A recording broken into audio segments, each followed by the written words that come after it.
দেশের জনপ্রিয় ইসলামিক বক্তা ডক্টর মিজানুর রহমান আজহারী নির্বাচনের আগে তার সব বিভাগীয় তাফসিরুল কুরআন মাহফিল স্থগিতের ঘোষণা দিয়েছেন।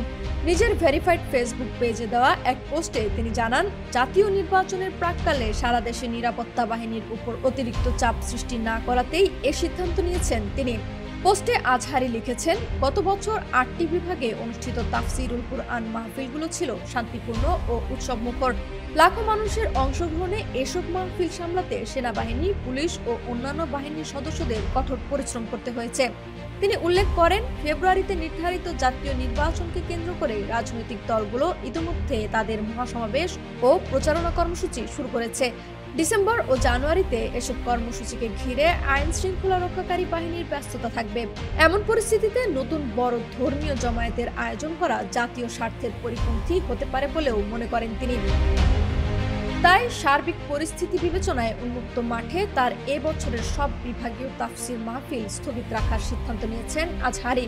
তবে তিনি আশাবাদ ব্যক্ত করেছেন, নির্বাচন পরবর্তী স্থিতিশীল পরিবেশে আবারও ঐতিহাসিক তাফসিরুল কুরআন প্রোগ্রামে অংশ নেবেন তিনি। এছাড়া ওই পোস্টে নিজের নতুন উদ্যোগ হাসানা ফাউন্ডেশনের কার্যক্রম নিয়েও কথা বলেছেন আজহারী। জাতীয় পর্যায়ে শিক্ষা খাতে ভূমিকা রাখতে প্রতিষ্ঠানটি এবছর যাত্রা শুরু করেছে বলে জানান তিনি। সবশেষে তিনি সবাইকে দোয়া ও সহযোগিতার আহ্বান জানিয়েছেন। লাবনী আক্তার, ডেস্ক রিপোর্ট, বিপ্লবী বার্তা।